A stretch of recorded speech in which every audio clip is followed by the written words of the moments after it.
আসসালামু আলাইকুম রহমতুল্লাহ। কেমন আছেন সবাই? আশা করছি মহান আল্লাহর অশেষ রহমতে সকলেই ভালো আছেন। আজকে আমরা জ্যামিতির একটি গুরুত্বপূর্ণ একটি বিষয় নিয়ে আলোচনা করব।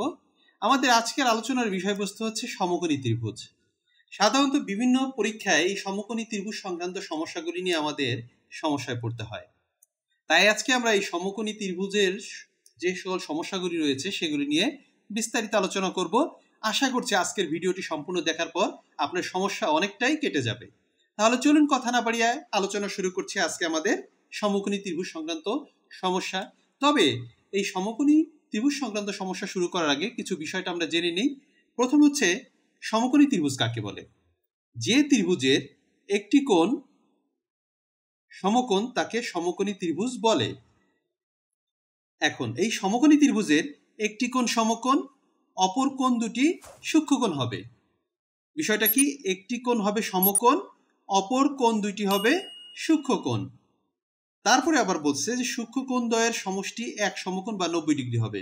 অর্থাৎ সমকোণী ত্রিভুজের একটা কোণ হবে 90 ডিগ্রি আর অপর দুইটি কোণ মিলে হবে 90 ডিগ্রি। এই হচ্ছে আমাদের বিষয়টা। এখন আমরা আলোচনা শুরু করছি। আমাদের প্রথম প্রশ্নটা হচ্ছে, কোন ত্রিভুজের দুটি কোণ 10 ডিগ্রি ও 80 ডিগ্রি, ত্রিভুজটি কোন ধরনের, এটা আমাকে নির্ণয় করতে হবে। তাহলে আমাদের অপশন দেওয়া আছে সমকোণী, স্থূলকোণী, সূক্ষ্মকোণী। আচ্ছা, তাহলে আমাদের প্রথমে দেওয়া আছে দুটো কোণ, একটা হচ্ছে 10 ডিগ্রি, একটা হচ্ছে 80 ডিগ্রি। তাহলে এই দুইটা কোণ মিলে কত ডিগ্রি হয়ে গেল? 90 ডিগ্রি। তা আমরা জানি কি, সূক্ষ্মকোণ যে দুইটা থাকবে তাদের সমষ্টি যদি এক সমকোণ হয় তাহলে সেটা একটি সমকোণী ত্রিভুজ হবে। তাহলে এই দুইটা মিলে কত ডিগ্রি হয়েছে? 90 ডিগ্রি। তাহলে এটা একটা সমকোণী ত্রিভুজ হবে। আর একভাবে আমরা এটা নির্ণয় করতে পারি, সেটি হচ্ছে ত্রিভুজের তিন কোণের সমষ্টি হচ্ছে 180 ডিগ্রি। তার থেকে যদি আমরা এখানে যে দুইটা কোণ আছে এই দুইটা কোণ বাদ দিই, দুইটা কোণের সমষ্টি যদি বাদ দিই, অর্থাৎ 10 যোগ 80 অর্থাৎ হচ্ছে 180 বিয়োগ হচ্ছে 90, তার মানে থাকে কত? 90 ডিগ্রি। তো 90 ডিগ্রি মানে এক সমকোণ, তার মানে একটা কোণ হচ্ছে এক সমকোণ। তো একটা কোণ যদি এক সমকোণ হয় তাহলে এটি একটি সমকোণী ত্রিভুজ। তাহলে তারপরে আমাদের এটা হয়ে যায়। এরপরে দ্বিতীয় প্রশ্ন হচ্ছে, সমকোণী ত্রিভুজের একটি কোণ 60 ডিগ্রি হলে অপর কোণটি কত? আচ্ছা, সমকোণী ত্রিভুজের একটি কোণ 90 ডিগ্রি হবে, এটা আমরা নিশ্চিতভাবে জানি। তাহলে একটি কোণ হচ্ছে কত ডিগ্রি? 90 ডিগ্রি, এটা আমরা নিশ্চিতভাবে জানি। আরেকটি কোণ দেওয়া আছে 60 ডিগ্রি, তাহলে এই 60 ডিগ্রি যুক্ত করে দিলাম। তাহলে এই দুইটা যুক্ত করলাম, যুক্ত করে সেটা বিয়োগ দিব কত থেকে? বিয়োগ দিব হচ্ছে 180 ডিগ্রি থেকে। তাহলে 180 ডিগ্রি বিয়োগ হচ্ছে 90 আর 60 হচ্ছে 150 ডিগ্রি, থাকে হচ্ছে কত ডিগ্রি? 30 ডিগ্রি। আর একটা ভাবে নির্ণয় করা যায়, সমকোণী ত্রিভুজের একটি কোণ তো আমরা জানি 90 ডিগ্রি, আরেকটি কোণ দেওয়া আছে 60 ডিগ্রি, তো আরেকটা কোণ কত হবে? আমরা জানি সমকোণী ত্রিভুজের একটা কোণ সমকোণ, বাকি দুইটা হচ্ছে সূক্ষ্মকোণ। সেই সূক্ষ্মকোণ দ্বয়ের সমষ্টি কত আমরা পেয়েছিলাম? এক সমকোণ। তাহলে সূক্ষ্মকোণ দ্বয়, কোণ তো মানে দুইটা মিললে 90 ডিগ্রি, তার মধ্যে একটা দেওয়া আছে 60 ডিগ্রি। তাহলে আমরা যদি এই 90 ডিগ্রি থেকে 60 ডিগ্রি বাদ দিই তাহলে থাকে 30 ডিগ্রি। তাহলে অপর কোণটি 30 ডিগ্রি। তাহলে আমরা সরাসরি দিতে পারি 30 ডিগ্রি, ক নম্বরটি সঠিক। এরপরের প্রশ্ন হচ্ছে, ত্রিভুজের একটি কোণ অপর দুইটি কোণের সমষ্টির সমান হলে ত্রিভুজটি কি হবে? আমরা সহজভাবে জানি, যদি একটি ত্রিভুজের একটি কোণ অপর দুইটি কোণের সমষ্টির সমান হয় সেটা অবশ্যই সমকোণী ত্রিভুজ হবে। কারণ সমকোণী ত্রিভুজের একটা কোণ 90 ডিগ্রি আর বাকি দুইটা মিললে কোণ মিলে হবে 90 ডিগ্রি। তাহলে একটা কোণ কি হইলো? অপর দুইটা কোণের সমষ্টির সমান হয়ে গেল। তাই যদি হয় তখন তাহলে সমকোণী ত্রিভুজ হয়ে যাবে। এর পরের প্রশ্ন দেওয়া আছে, সমকোণী সমদ্বিবাহু ত্রিভুজের তিন কোণের পরিমাণ কত? খুব ভালো করে খেয়াল করার বিষয়, সমকোণী সমদ্বিবাহু ত্রিভুজ। সমদ্বিবাহু বলতে যে ত্রিভুজের দুইটি বাহু সমান, অর্থাৎ দুইটি বাহু সমান হবে, একটি বাহু অসমান হবে। আর তাদের প্রতি তিনটি কোণের পরিমাণ কত? এখন এখানে দেওয়া আছে কতে 60 60 60, খতে দেওয়া আছে 50 90 40, গতে দেওয়া আছে 45 90 এবং 45। তো যেহেতু সমকোণী তার মানে একটা কোণ হবে আমার 90 ডিগ্রি, আমরা নিশ্চিত। তাহলে বাকি দুইটা কোণ কি হবে? সমান হবে, সমদ্বিবাহু যেহেতু বলছে। তাহলে বাকি 90 যে ডিগ্রি থাকবে সেই 90 ডিগ্রিকে আমি 2 দিয়ে ভাগ দিই, কত আসে? 45। তার মানে বাকি দুইটা কোণ হবে 45 ডিগ্রি করে।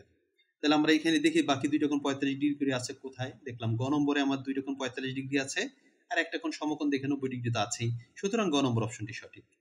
এর পরবর্তী প্রশ্ন, সমকোণী ত্রিভুজের সূক্ষ্মকোণ দ্বয়ের পার্থক্য 20 ডিগ্রি হলে ক্ষুদ্রতম কোণটি কত? একটু কঠিন মনে হচ্ছে। কঠিনের কিছুই নেই, সমকোণী ত্রিভুজের একটা কোণ তো 90 ডিগ্রি, সেটা গেলই। বাকি সূক্ষ্মকোণ দ্বয়ের পার্থক্য 20 ডিগ্রি হলে। তো সূক্ষ্মকোণ দ্বয়ের সমষ্টি কত? সূক্ষ্মকোণ দ্বয়ের সমষ্টি হচ্ছে 90 ডিগ্রি। তো তাদের পার্থক্য আছে 20 ডিগ্রি, তাই 20 ডিগ্রি থেকে বাদ দিয়ে দিই, থাকে কত? 70 ডিগ্রি। এখন এই 70 ডিগ্রিকে আমি 2 দিয়ে ভাগ করলে কত আসে? 35 ডিগ্রি। তার মানে একটা 35 ডিগ্রি হবে, আর একটা হবে কি 20 ডিগ্রি বেশি, অর্থাৎ 35 ডিগ্রি যোগ 20 ডিগ্রি হয়ে গেল 55 ডিগ্রি। এখন আমরা যদি এই দুইটা কোণ যোগ দিই তাহলে দেখি কত আসে? 55 আর 35 মানে 90 ডিগ্রি আসে। তার মানে আমার সূক্ষ্মকোণতে দুইটা সমষ্টি 90 ডিগ্রি, সেটা ঠিক পাচ্ছি।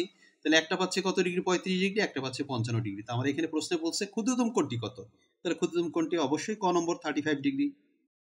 আরো একটা ভাবে এটা করা যায়, সেটা হচ্ছে যদি দুইটা সূক্ষ্মকোণের পার্থক্য 20 দেওয়া আছে, যদি ক্ষুদ্রতম কোণটি নির্ণয় করতে বলে, তাহলে আমরা কি করব? এই যে কোণটা দেওয়া আছে তার থেকে পার্থক্যটা বিয়োগ দিয়ে 2 দিয়ে ভাগ দিলে যেটা বের হবে সেটা হবে সূক্ষ্মকোণ, মানে ক্ষুদ্রতম কোণটা বের হবে সেটা। আর যদি বৃহত্তম কোণটা বের করতে চাই তাহলে দুইটা কোণের সমষ্টি তো আমরা জানি 90 ডিগ্রি, সেটির সাথে 20 যোগ করে দিব, যা আসবে সেটিকে 2 দিয়ে ভাগ দিব, তাহলে আমার আসবে বৃহত্তম কোণটা পেয়ে যাব। মানে সূক্ষ্মকোণ দ্বয়ের মধ্যে বৃহত্তম কোণটা আমরা নির্ণয় করতে পারবো। এরপরে প্রশ্ন হচ্ছে কোন ত্রিভুজের বাহুগুলোর অনুপাত কোনটি হলে সমকোণী ত্রিভুজ অঙ্কন সম্ভব? তার মানে আমরা সমকোণী ত্রিভুজ আঁকতে গেলে বাহুদের অনুপাত কিরকম হতে হবে? আমরা এই ক্ষেত্রে সহজ একটা জিনিস মনে রাখবো, সেটা হচ্ছে পিথাগোরাসের সূত্রটা, সেটা হচ্ছে অতিভুজ বর্গ সমান সমান লম্বের বর্গ প্লাস ভূমির বর্গ, এই দুইটা সমষ্টির সমান যদি হয় সেক্ষেত্রে সেটা সমকোণী ত্রিভুজ হবে। তো এখন অতিভুজটা কি আমরা জানি, একটা সমকোণী ত্রিভুজের সবচেয়ে বৃহত্তম বাহু হচ্ছে অতিভুজ। এই অনুপাতগুলোর মধ্যে আমরা সবচেয়ে বড় যেটা সেটাকে অতিভুজ ধরবো, সেটার বর্গটা যদি অপর দুইটার বর্গের সমষ্টির সমান হয় তাহলে সেটা একমাত্র সমকোণী ত্রিভুজ হবে। তাহলে আমরা এখান থেকে 6 প্রথমে আছে ক নম্বরে 6 5 4, তাহলে 6 স্কয়ার মানে হচ্ছে 36, 5 স্কয়ার মানে 25, আর 4 স্কয়ার মানে 16। তাহলে 36 ইকুয়াল টু এখানে 25 যোগ হচ্ছে 16, তাহলে এখানে আসতেছে 25 আর 16 41, তাহলে সমান হইতেছে না, তাহলে এটা বাদ। এরপরে 3 4 5, 3 এর বর্গ হচ্ছে কত? 3 এর বর্গ হচ্ছে 9, 4 এর বর্গ হচ্ছে 16, আর 5 এর বর্গ হচ্ছে 25। তাহলে আমরা যদি এটাকে মানগুলি লিখি এরকম ভাবে, 3 এর বর্গ 9, 4 এর বর্গ 16 এবং 5 এর বর্গ 25, দুইটা মিলে কত আসতেছে? 16 আর 9 হচ্ছে 25, আর এখানে আসছে 25, তার মানে এটা সমান হয়ে যাইতেছে। তো এইখানে এই যে বৃহত্তম বাহুটা আছে সেই বৃহত্তম বাহুর বর্গটা হচ্ছে অপর দুইটা বাহুর বর্গের সমষ্টির সমান। তার মানে আমার তৃতীয়টা করতেই হবে না, খ নম্বর যেহেতু আমরা উত্তর পেয়ে গেছি যে এই দুইটার বর্গ তিনটে বাহুর মধ্যে ছোট দুইটা বাহুর বর্গ বড় বাহুটার বর্গের সমান হয়ে যদি যায় তাহলে সেটাকে আমরা জানি সমকোণী ত্রিভুজ, তাহলে আমাদের খ নম্বর অপশনটা সঠিক। এরপরের প্রশ্ন হচ্ছে সমকোণী ত্রিভুজের ক্ষেত্রফল কোনটি, সূত্র কোনটা? এটা আমরা খুব ভালোভাবে মনে রাখবো। সমকোণী ত্রিভুজটা যদি আমরা আঁকি তাহলে এই যে একটা সমকোণী ত্রিভুজ আমরা এঁকে ফেললাম। তো সমকোণী ত্রিভুজের এই সমকোণ, এই যে উৎপন্ন কোণ, যাই হোক আমাদের এটার দরকার নেই।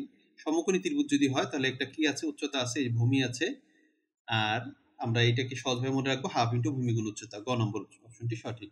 সমকোণী ত্রিভুজের ক্ষেত্রফল হচ্ছে হাফ ইন্টু ভূমি গুণ উচ্চতা, আর কিছু জানার দরকার নেই। এরপরে আমাদের পরবর্তী প্রশ্ন হচ্ছে একটি সমদ্বিবাহু সমকোণী ত্রিভুজের অতিভুজ হচ্ছে 10 সেন্টিমিটার, ক্ষেত্রফল কত? তাহলে আমরা এটা করার ক্ষেত্রে আমরা সমকোণী ত্রিভুজটা আগে এঁকে নিই। আমাদের শুধু অতিভুজটা দেওয়া আছে 10, কিন্তু এই বাহুটাও উচ্চতা লম্বটাও দেওয়া নেই, ভূমিটাও দেওয়া নেই, তাই আমরা ধরে নিলাম এটা হলো এক্স, এটাও এক্স, যেহেতু দুইটাই সমান বলছে সমদ্বিবাহু, তার মানে এই দুইটা সমান হবে। আচ্ছা, তা আমরা জানি কি? আমরা জানি হচ্ছে লম্ব স্কোয়ার প্লাস ভূমি স্কোয়ার ইজ ইকুয়াল টু অতিভুজ স্কোয়ার। তো লম্বটা আমার কত? আমরা এক্স ধরে নিছি, তার উপরে স্কোয়ার, প্লাস ভূমিটা কত? এক্স, তার উপরে স্কোয়ার ইজ ইকুয়াল টু কত? 10 স্কোয়ার। তো এখানে যদি আমরা দুইটা যোগ করি তাহলে কত হবে? 2x square is equal to 10 square মানে হচ্ছে 100, 2 দিয়ে যদি 100 কে ভাগ করি তাহলে x square is equal to কত আসে? 50 চলে আসে। এখন x স্কোয়ার থাকলো, 50 কে আমরা লিখতে পারি কি? 50 লিখতে পারি 25 ইন্টু 2, অর্থাৎ 25 গুণ 2। তাহলে 25 কে বর্গমূল করলে আমরা কি পাই? 25 কে বর্গমূল করলে 5 পাই, 2 কে বর্গমূল করলে √2, মানে √2 পাই। তাহলে x এর মান আমরা পেয়ে গেলাম 5√2। সহজ কথায় সমকোণী ত্রিভুজের ক্ষেত্রফলের সূত্র হচ্ছে হাফ গুণ ভূমি গুণ উচ্চতা, যে বা লম্ব যেটাই বলি। তাহলে হাফ থাকলো, আর ভূমি কত? 5√2, আর উচ্চতাও 5√2। তাহলে এখানে আমার কত আসলো? এখানে হাফ, আর এখানে 5 5 5 25, √2 করলে একটা 2 চলে আসবে। এই 2 কাটা থাকলো শুধু 25। তাহলে আমরা এখান থেকে কি পেলাম? একটি সমদ্বিবাহী সমকোণী ত্রিভুজের অতিভুজ যদি 10 সেন্টিমিটার, তাহলে ক্ষেত্রফল হলো 25 সেন্টিমিটার। অঙ্কটা আরেকটু ভালো করে বুঝিয়ে দিচ্ছি, যেহেতু সমদ্বিবাহু ত্রিভুজ বলা হয়েছে তার মানে দুইটা বাহু সমান। তা আমরা যে অতিভুজটা দেওয়া আছে অন্য যে দুইটা বাহু আছে সেটা সমান হবে, কারণ অতিভুজের সমান কোনো বাহু হতে পারে না। তো সেক্ষেত্রে অন্য যে দুইটা বাহু থাকে সমকোণী ত্রিভুজের সেই দুইটা বাহু সমান। তো আমরা জানি সমকোণী ত্রিভুজে থাকে একটা লম্ব একটা থাকে ভূমি, তাহলে ভূমিটাও যদি এক্স ধরি তাহলে লম্বটাকেও এক্স ধরতে হবে, তাই এক্স ধরছি। এখন আমরা জানি কি লম্ব স্কয়ার প্লাস ভূমি স্কয়ার ইজ ইকুয়াল টু অতিভুজ স্কয়ার, তাই লম্বটা কি এক্স তার উপর স্কয়ার এক্স স্কয়ার প্লাস ভূমিটা হচ্ছে এক্স তার উপর স্কয়ার অর্থাৎ এক্স স্কয়ার সমান সমান অতিভুজ স্কয়ার, মানে অতিভুজ হচ্ছে 10 তার উপর স্কয়ার। তারপরে আমরা যা নরমাল প্রক্রিয়া এক্স এক্স যোগ করে 2x square is equal to এটা 10 স্কয়ার মানে হচ্ছে 100, এই 2 দিয়ে 100 কে ভাগ করে দিয়েছি, এক্স স্কয়ার সমান 50 হয়ে গেছে। X square is equal to 50 কে লেখা যায় 25 গুণ 2। এখন এক্স স্কয়ার যদি 25 গুণ 2 হয় তাহলে বর্গমূল করলে এক্স স্কয়ারকে বর্গমূল করলে এক্স থাকে, আর 25 গুণ 2 কে বর্গমূল করলে যেমন 25 কে বর্গমূল করলে 5, 2 কে বর্গমূল করলে √2 চলে আসে, তাহলে 5√2 হয়ে গেল। এখন ক্ষেত্রফলের সূত্র আমরা জানি হাফ ইনটু ভূমি গুণ উচ্চতা, তাই হাফ লিখলাম। ভূমির মান আছে 5√2 সেটা লিখলাম, উচ্চতাও 5√2 লিখলাম। এখন 5 5 25 আর √2 গুণ করলে আমার 2 হয়ে যায়। এরপরে এই নিচে 2 কেটে দিলাম, শুধু থাকলো 25 বর্গ সেন্টিমিটার। তার মানে আমার গ নম্বর অপশনটি সঠিক। এরপরের প্রশ্ন হচ্ছে কোন সরলরেখা এক্স অক্ষ এবং ওয়াই অক্ষকে ছেদ করার ফলে যে ত্রিভুজ উৎপন্ন হয় তা হলো কোন ত্রিভুজ উৎপন্ন হয়। আচ্ছা, আমরা প্রথমে একটা এরকম অক্ষ আঁকি, এক্স ওয়াই অক্ষ, এক্স প্রাইম ওয়াই প্রাইম এগুলো করে আঁকি। একটা অক্ষ আঁকলাম। এখন বলছে যে এটা হচ্ছে এক্স অক্ষ, এটা হচ্ছে ওয়াই অক্ষ। এখন বলছে যে কোন সরলরেখা যদি এক্স অক্ষকে ছেদ করে ওয়াই অক্ষকে ছেদ করে একসাথে, তাহলে আমরা যদি এভাবে নরমালি দিই তাহলে এক্স অক্ষকে ছেদ করলো ওয়াই অক্ষকে ছেদ করলো, তাহলে ত্রিভুজ কোনটা হলো? এটা অবশ্যই সবসময় মনে রাখবো আমরা, এখানে একটা সমকোণী ত্রিভুজ হয়ে গেছে, কারণ এটা পরস্পর 90 ডিগ্রি কোণে আছে। তাহলে এটাকে যদি এক্স অক্ষকে ছেদ করে তাহলে অবশ্যই 90 ডিগ্রি এখানে উৎপন্ন হয়েছে, তাহলে এটা অবশ্যই সমকোণী ত্রিভুজ হয়ে যাবে, অর্থাৎ ক নম্বর অপশনটি সঠিক। এরপরের প্রশ্ন, একটি সমকোণী ত্রিভুজের ভূমি হচ্ছে 8 ফুট এবং লম্ব হচ্ছে 6 ফুট, অতিভুজ কত? খুব সহজ, আমরা অতিভুজটা তো জানি না, তাই আমরা ধরে নিলাম অতিভুজটা হচ্ছে এই একটা ত্রিভুজ আমরা এঁকে নিলাম, অতিভুজটা এক্স, এটা হচ্ছে 8, এটা হচ্ছে 6। আচ্ছা, তো এখন আমরা জানি অতিভুজ স্কয়ার ইজ ইকুয়াল টু লম্ব স্কয়ার প্লাস ভূমি স্কয়ার। লম্বটা কি 8 তার উপর স্কয়ার, ভূমিটা কি 6 তার উপর স্কয়ার। এখন আমরা 8 স্কয়ার মানে হচ্ছে 64, 6 স্কয়ার মানে হচ্ছে 36, x square is equal to 64 plus 36, x square is equal to এখানে কত হলো 100, x square is equal to কি, এখন 100 কে বর্গমূল করলে কি আসে, এক্স স্কয়ারকে বর্গমূল করলাম এক্স আসলো, 100 কে বর্গমূল করলাম 10 আসলো, তাহলে এক্স এর মান 10 অর্থাৎ অতিভুজ হচ্ছে 10, তাহলে খ নম্বর অপশনটি সঠিক। আরো ভালো মতো বুঝিয়ে দিচ্ছি, একটি সমকোণী ত্রিভুজের ভূমি দেওয়া আছে 8 ফুট এবং লম্ব দেওয়া আছে 6 ফুট, যেটাই হোক না কেন, এটা 6 ফুট বা 8 ফুট যেটাই আমরা দিই কোনো সমস্যা নেই, যেহেতু অতিভুজ বের করব। এখন আমরা জানি কি অতিভুজ স্কয়ার ইজ ইকুয়াল টু লম্ব স্কয়ার প্লাস ভূমি স্কয়ার, সেই হিসেবে আমরা মানগুলি বসিয়ে দিয়েছি। তারপরে এখানে অতিভুজ square x square is equal to লম্ব, এখানে আমার ভূমি আছে 8 স্কয়ার আর লম্ব আছে 6 স্কয়ার, 8 স্কয়ার মানে 64, 6 স্কয়ার মানে 36, দুইটা যোগ করেছি 100 হয়েছে, 100 কে বর্গমূল করলে 10 হয়ে গেছে, আর এক্স স্কয়ারকে বর্গমূল করলে এক্স হয়েছে। তারপর এক্স আমরা কি ধরে নিয়েছিলাম, আমরা ধরে নিয়েছিলাম এক্স হচ্ছে অতিভুজ, তাহলে অতিভুজ বের হয়ে গেল। এরকম করে এই ধরনের অঙ্কে যদি অতিভুজ বের করতে বলে আর ভূমি আর লম্ব যদি দেওয়া থাকে তাহলে এই নিয়মই আমরা করব।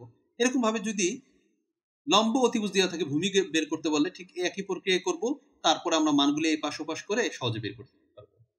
এর পরবর্তী প্রশ্ন হচ্ছে সমকোণী ত্রিভুজের অতিভুজ সংলগ্ন কোণ দুটি প্রত্যেকটি কিরকম? আমরা খুব সহজে জানি সমকোণী ত্রিভুজের অতিভুজ সংলগ্ন, আচ্ছা এই যে সমকোণী ত্রিভুজের অতিভুজ সংলগ্ন, এর সাথে দুইটা কোণ যে আছে এই দুইটা কোণ কি অবশ্যই সূক্ষ্মকোণ, এটা আর বলার কিছু নেই, কারণ একটা কোণ সমকোণ অপর দুই কোণ সূক্ষ্মকোণ আমরা আগেই পড়ে এসেছি। তাহলে সমকোণী ত্রিভুজের অতিভুজ সংলগ্ন যে কোণ দুইটা থাকবে তারা অবশ্যই প্রত্যেকটা কি হবে, সূক্ষ্মকোণ হবে, কারণ এই দুইটা সমষ্টি হচ্ছে 90 ডিগ্রি। যেহেতু এই দুইটা সমষ্টি 90 ডিগ্রি, তাই অবশ্যই এই দুইটা কোণই প্রত্যেকটা আলাদাভাবে 90 ডিগ্রি থেকে কম হবে। এর পরবর্তী প্রশ্ন, ত্রিভুজ এবিসি এ কোণ ABC is equal to 90 degree, তাহলে আমরা আগে কোণটা এঁকে ফেলি, প্রশ্নের সাথে সাথে কোণটা এঁকে ফেললে আমার অঙ্ক করতে সুবিধা হবে। তাহলে এবিসি ত্রিভুজের এবিসি মাঝখানে যেটা থাকে সেটা হলো কোন কোণ, তাহলে বি, এটা হচ্ছে এ, এটা হচ্ছে সি, তাহলে এবিসি হচ্ছে 90 ডিগ্রি, তার মানে এটা হচ্ছে 90 ডিগ্রি পেয়ে গেলাম। এবি দেওয়া আছে 4 সেন্টিমিটার, লিখলাম 4 সেন্টিমিটার, বিসি দেওয়া আছে 3 সেন্টিমিটার, 3 সেন্টিমিটার, এসি বাহুর দৈর্ঘ্য নির্ণয় করতে বলছে, এটার দৈর্ঘ্য নির্ণয় করতে বলছে। খুব সহজ, এটা কি অতিভুজ, অতিভুজটা কিভাবে পাই আমরা, অতিভুজটা পাই হচ্ছে লম্ব এবং ভূমির বর্গের সমষ্টি করলে আমরা অতিভুজটা পেয়ে যাই, সমষ্টি করে সেটাকে বর্গমূল করলে আমরা অতিভুজটা পেয়ে যাই। তাহলে আমরা এখানে অতিভুজটা আমরা ধরে নিলাম এক্স, তাহলে আমরা জানি অতিভুজ স্কয়ার ইজ ইকুয়াল টু লম্ব স্কয়ার প্লাস ভূমি স্কয়ার, 4 স্কয়ার মানে হচ্ছে 16, 3 স্কয়ার মানে হচ্ছে 9, তাহলে 16 আর 9 হলো কত 25, তাহলে x square is equal to 25। এখন এক্স কে যদি বর্গমূল করি তাহলে এক্স আসে, 25 কে বর্গমূল করলে 5 আসে, তার মানে এক্স ইজ ইকুয়াল টু 5, তার মানে অতিভুজ হচ্ছে বা এসি বাহুটা হচ্ছে 5 সেন্টিমিটার। তাহলে আমার এখানে আছে ক নম্বর আছে 5 সেন্টিমিটার, এটা উত্তরটি সঠিক। অতিভুজের বিপরীতে কি থাকে? অতিভুজের বিপরীতে কি থাকে? আচ্ছা, খুব সুন্দর করে এঁকে নিয়ে আগে। এই অতিভুজের বিপরীতে কি থাকে? সমকোণ, সূক্ষ্মকোণ নাকি স্থূলকোণ? অবশ্যই সমকোণ। অতিভুজের বিপরীতে কি থাকবে? সর্বদাই সমকোণ থাকবে। তাহলে আমার ক নম্বর অপশনটি সঠিক। আশা করছি আজকে যতগুলি প্রশ্ন আলোচনা করলাম খুব ভালো মতো বুঝতে পেরেছেন। যদি কোনো কনফিউশন থাকে তাহলে আশা করি আবার শুরু থেকে ভিডিওটি একবার দেখে নিন, তাহলে আপনার এই সমস্যাগুলি সংক্রান্ত যে সমস্যা রয়েছে বা যে কনফিউশন থাকবে সেগুলি দূর হয়ে যাবে আশা করি। তাহলে আজকে এ পর্যন্তই। ভিডিওটি ভালো লেগে থাকলে লাইক, কমেন্ট, শেয়ার করবেন এবং অবশ্যই চ্যানেলটিকে সাবস্ক্রাইব করবেন। আল্লাহ হাফেজ।